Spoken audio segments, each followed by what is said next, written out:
Sabung Open Football Tournament 2022 closing ceremony mangthei dinga pathin damnai PG event masan pathin kathang in tunia guest of honor ay panpiu kapasilu thang tingira chief assistant president Puahin Ulamgin tuna functional president ay panpiu Kim Commissionerate Hausa Puahin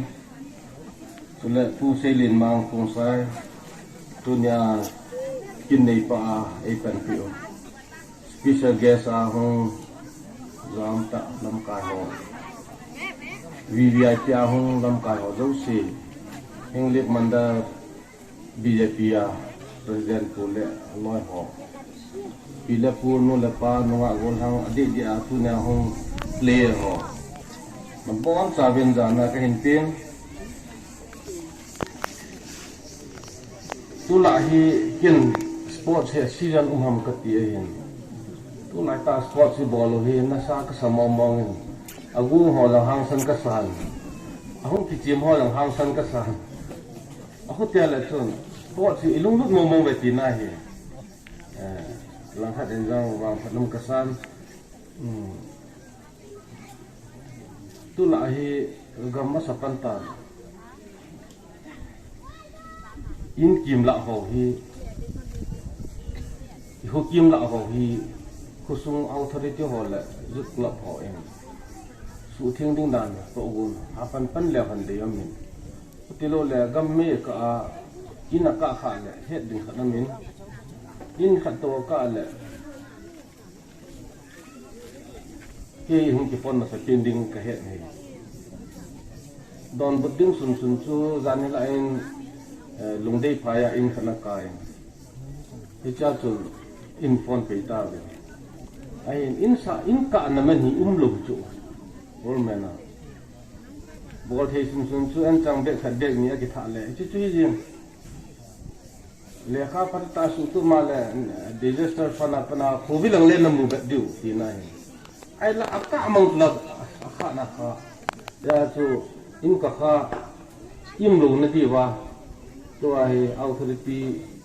rut klom hon thu kim su thing a in kim su thing ding sport ni khoi jong le ta chance kala request team na appeal ka bol he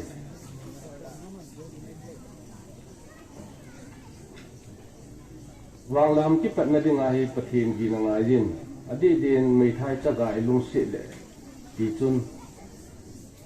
tu ni hi pathin zala chule mi pi ho adi da chuang ho zala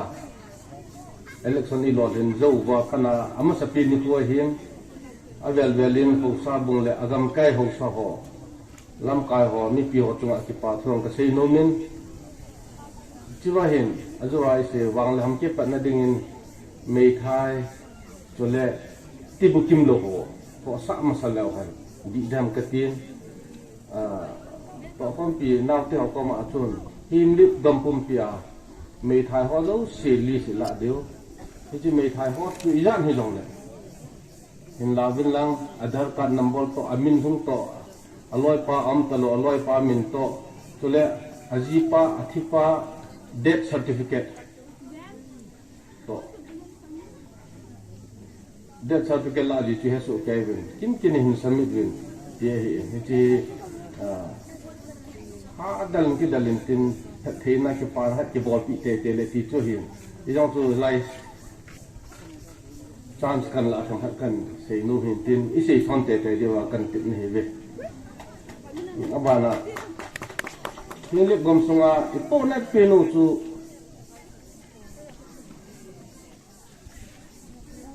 i holang hu pathin lung si chun town to i ke nei vina pha za cha num jong lung si jong po na jong chu hinglit kalanga adam do hu ki put ho ho chi wang ko ha mong mong hin tin ding chun tu chan hin hinglit PhD Dr. Narfong chu meeting kani pi in ni government start back ti wang chu all mo bol bola ở đó mong thà về thầy lối amo condition trong bất kỳ ngay amo condition kiểu này hiện điểm âm nó đinh mùng in sang ngay tuy nhiên nào bỏ ngay dùng thái nó dùng xiêm tôi bị ngay cho nên guông dù tại là chun hiện điểm mà phần lại chúng ta có cái gì xuống black top thì rằng là xuống sùn ngay chỗ đi xuống sùn đinh số hàm nó cân non xuống cái xuống rằng là buôn thuốc tàu đi ngay xuống cái xuống rằng là lấy mà ta vẫn đúng chung là lấy em đồ lấy thầy rồi lấy mà ta vẫn nói là gấu phải là phát sát pin ở nội rồi rồi thì chúng tu ni mà tu bắt cho hình phải muốn ta vẫn đúng muốn ta am điều cái ta sao nên rồi làm cho cái phone này chỗ này PMGSY team họ hi yêu mi phải là những cái solar cái lấy hi cái gì tu gấu luôn cả lấy nó đồ đó đi hết rồi nó đồ đó chạy chạy được chỉ lấy ham xuống lấy ham ít lấy ham nó đo đo tệ tệ điều gì nó đo lâu lấy phải lâu mò mò đi các nốt có riêng có thiên phá sản không lo riêng tin lo riêng trong cái kia mình officer education engineer ai lo là assistant engineer hỏi hiện vì trong không lo riêng khát nạn tin chỉ cả là trong tu mà sang chun tiện sĩ hộ cùng xóm cùng áp trong làm họ thì ores pension bị ngay thì chun nhưng liệu cầm cây xuống ngay ha nó thì hàng sắp điều nó là con mà chun nên là con điều ấy thì cái là con một lệ dân như lệ xóm về là phải ngón mình là district social welfare officer chun xóm ngã bếp thì đừng hệ tu cùng ngón mình nên phân bị rồi đấy thì aku tidak xóm ngã tu cùng hay phổ thông chẳng mấy thì các bạn là ra là xóm ngã vang lại rồi cái chuyện ý lo sự thông tết để làm gì rồi cái ngon mình cái gì nôm là gì chứ tu gì thì không phải là hiện ra nó không sụt đi không sụt nó rồi là phi tế phụ tế họ hiện là đúng hạn này đúng điều thì các tiệm nôm đã có cần sử dụng khác thì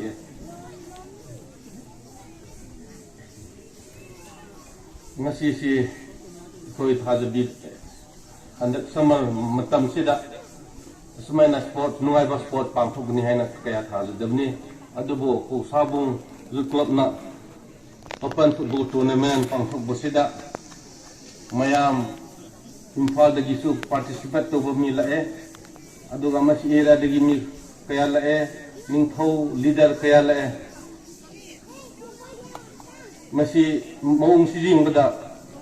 e khoi prayagi na mayam harau ba phung bu jere thế chun lối hồ hiền bảo tăng ngân trang xin chỉ hiền kia hiền nó số đường gì anh ấy bảo thì họ đã quân thể thì thâu thu cái hiền sports là hiền cái tu tiệc nó mìnhเป็น sports nó ngang lung lụa cái gì đó sports hóa hiền ở giàu hóa là chun các phụ nữ già già nào thôi ai vào nên lấy hết mà sẽ xịt lọ cái kalau kamaท่านนั่นละมาชอบดึงอะไรละกำดังมุนดังapa na ya kita bunga coaching school kai to sports ticket ku ya academy la ahit yang thingal la tun la than umum ni tun ka pe nau te sports salung lu nang te pa pyung ta hi ka sports a hen dak nu sports salung lu la lai ho hi ti ta bang sang adam thi te te hi sports ko sa de hin sports sa ti jing ta tai sa te de wa le ke wang an niam lai jet min neo sa ya pa len ko ko tin ha bo bo lu le han sports long hi professor ai lo le tu lang lang celebrities ke ha sa nga min thang zo hin sports long ko sa te te de hi ai sa te le ha sim ko ti tel ba se a area kal wala chi lo be de ho sports ko sa long tu leka sim do lang na hidam chika la hi nu la pan ha het pun tin lu klop la ho in de to jamu tin anu pan do lo tu lu klop hon ho pila pan tin anu lu ta ho tu to sok tin tin sab ke ho ya mu na din district level ki chip sading, state level ki chip sading, national level ki chip sading, go tin. So chan adun hi jong le certificate hoi government accept he NYKA hobe ailwa le Sultanpur district sports their government and head ki hobe certificate dal ki tin sepaya lu de on phan tin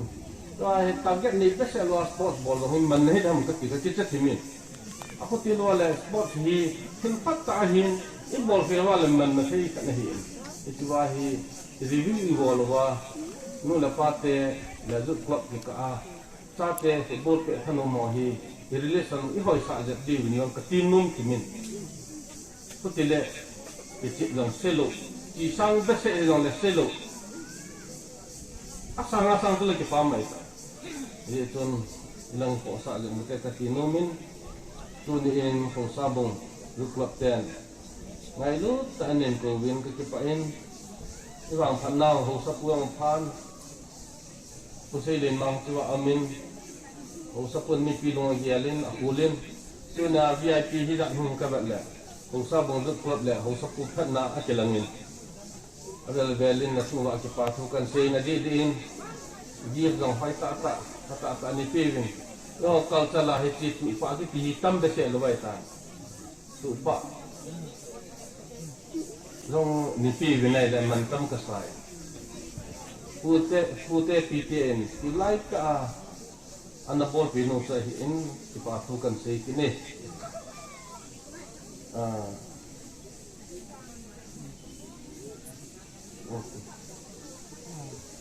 Look what then. Why look ani ko kipa pinansin do.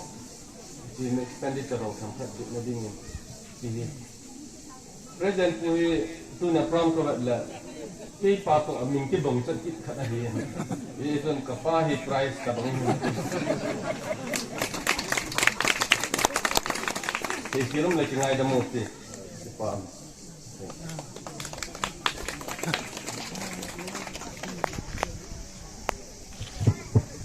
ki pom tak jeta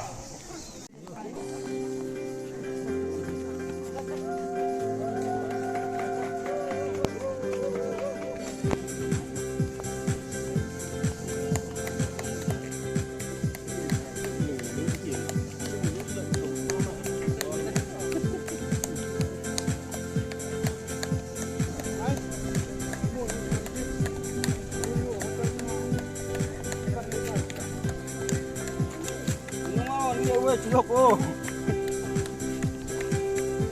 Đặc biệt nghe không?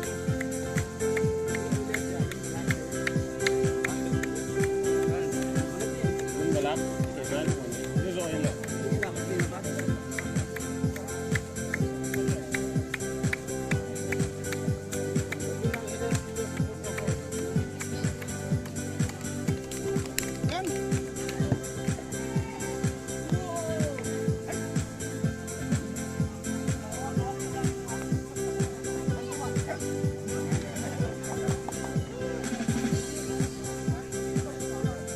Rule po ahi match ke panding hita a ini nga jingu ani waicha na khosa bung open football tournament closing ceremony ini chi hau to hanin to he final match ending hita wa final match sa ni kichim ding LSC Laitui Anpa Club New Lamlen Chule Memorial Team Govinda kiti he isopio khosa bunga o sai thil dal chapa alin pen ama anun talo dunga aloi ten memorial team ai simu ahem jinadinga hem amon le Govinda memorial team in simu to hanin nula paten isopio itapau itupau Govinda anegel do jinga play match si anen jingdingin evakiti munahi nei sabdingo play match su pantai timun pating to hanin ini hel jingma bongin mi piten de Panpi tumong nay loba akisim zo se he loy le paya igelova ichi dikon mipite yo se kay timini akipat to kirani mipite yo sun kapay hapin kora na per hitime tusung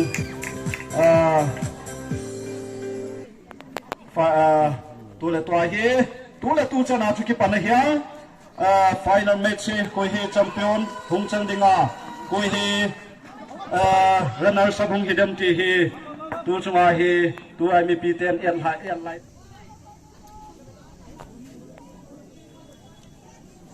anh lẽ chứ một cái lối ấy nùng nó thèm nó lại em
thì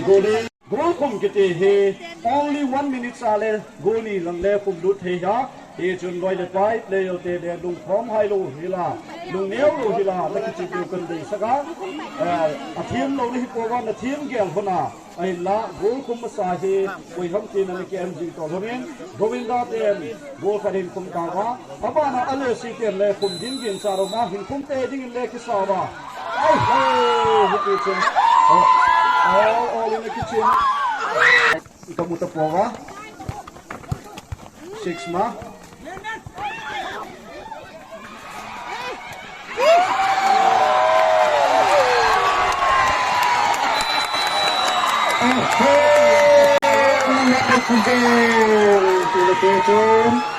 One goal, goal that Govinda Memorial Center,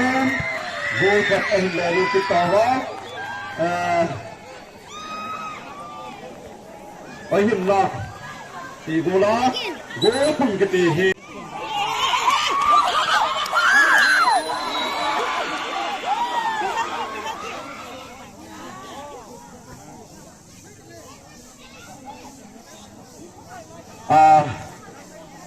adik lam khadong ta adik lam khadong zoyin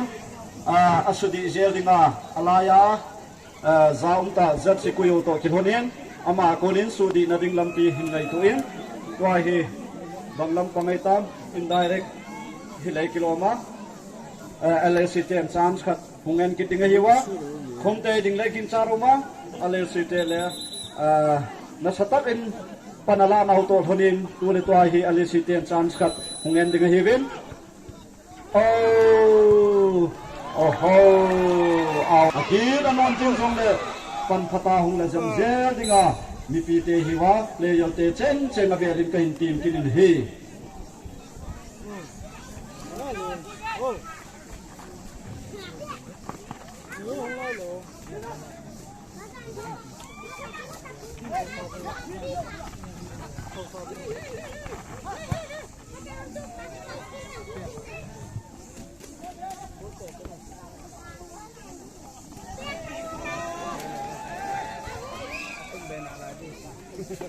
nung nu le pa te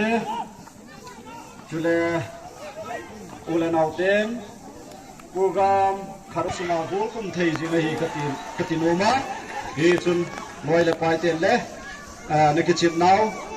lung neu lo hilim hung ki chim ji mun nam na ki chip nau bet hoi thei chin ki chim mun nam ai la bol zo ki te he khanin a chan ding mong ya hi zong le kui hi bol zo him ti tu chan din ki hanai kwa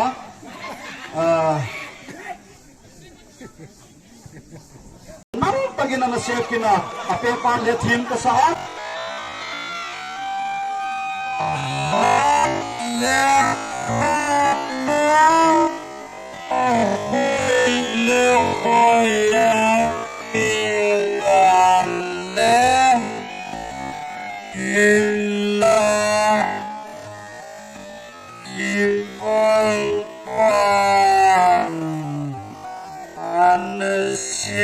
มันเขาต่อ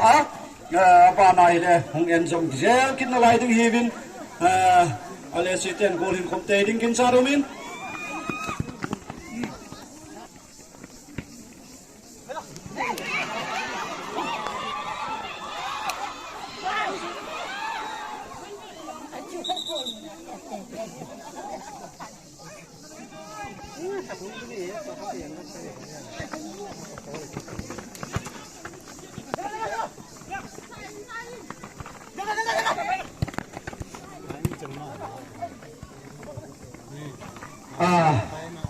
มีตั้มตะลุงตูนี่นี่โคฮี